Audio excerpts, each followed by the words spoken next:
now I'm hearing, I mean, the way you elaborated, Ratnesh and Preeti, like it's a family thing. Open learning was all about the families going through this journey together. So I'm more curious to listen to some stories, like, because more from a time commitment perspective. Because at the other extreme, I mean, I am doing my job and she's doing school and all of that is happening. But when we are doing this as a family together from an open learning perspective, like what happens exactly? Like do One short answer, Ankit, is that every family does it very differently. So there's no one standard answer. And that's where it's a great idea to meet different families, interact with them, and learn from them. So let's learn from Namrata. Strongly believe that open learning starts the moment I look at my child as a sufficient child, as a child who is ready to take the responsibility and I'm ready to give the responsibility. So when Ratnesh and Preeti are saying that it is a family thing, definitely it is a family thing. But if the dynamics of my family are like that, both the parents are busy, then can I give the responsibility to the child of its own planning, own structured learning or non-structured learning, or what are the areas of interest which the child wants to explore? And then my involvement with the child can be very limited because I have given responsibility to the child, and child is very well sufficient and efficient enough to fulfill that responsibility for its own self, right? Then it's just a matter of trust and just explore together. Arey wah, aaj kya kiya? Arey wah, beautiful, that's great. So what did you learn today? Oh wow, that's awesome. So what are you planning tomorrow? Acha aisa hai, that's great. So can you do this thing? Okay, can you explore this way? So maybe this is just the interaction I'm having at the end of the day as a family on a dinner table, when both the parents are supposed busy with the job. So I think even though it is a family thing, but my involvement I can keep the way I want, considering the fact that my child is capable of learning whatever is his or her area of interest is.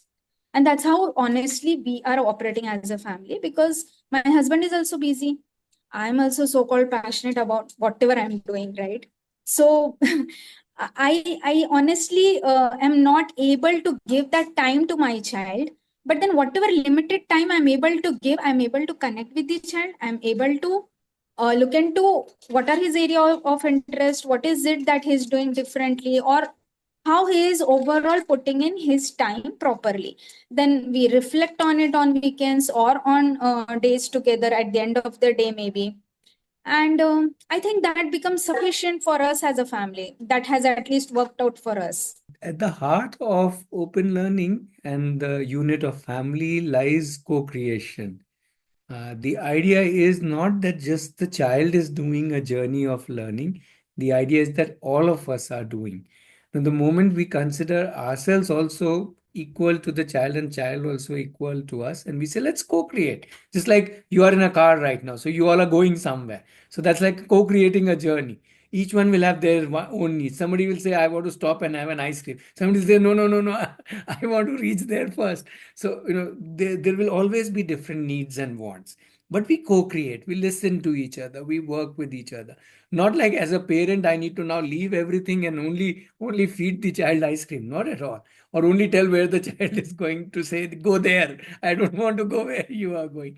But that does not mean we also don't listen to this. So it's at a fundamental level a co-creation within the family members. And as much as the child's needs are important, our needs are also important, and as much as our needs are important, the child needs are important. So we also start changing our life based on how I can fulfill my needs as well as the child's need. Right? In the same way, the child also starts working in such a way that the child can fulfill his or her needs as well as connect with our needs. Yeah. Now, that's what I'm saying. There are multiple players on the field, and we have to work together as a team, right?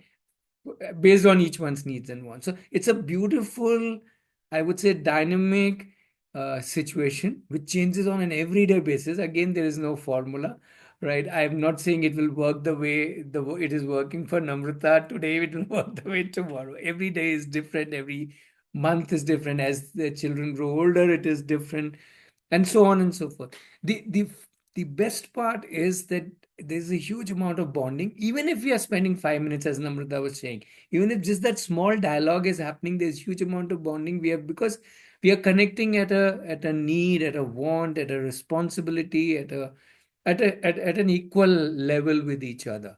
And that brings in a lot of energy between all of us. And that I see as a huge plus, because it's not that you are doing this for the child, but you are doing it with the child. In fact, for all you know, the child may help you in your work more than you help the child in his work. We think हमें उसका homework कराना पड़ेगा, नहीं नहीं वो हमारा homework करेगा. Right? So that's the beauty of it. When we don't look at them as we dependent on them or they dependent on us, but we are looking at we all of us being interdependent. We are co-passengers in the car, just like you are right now. That's the beauty of it. I'm saying that's not just the way of it. I think that's the most precious part of it, which is often not talked about. We keep talking about 10th कैसे देंगे, future कैसे बनाएंगे, छोड़ो future यार. The joy of journeying together is so amazing. You'll forget all future past and all the ups and downs and all the roller coaster and all the fights and all the conflicts, because you'll have all of that. The real joy is of this whole together journey.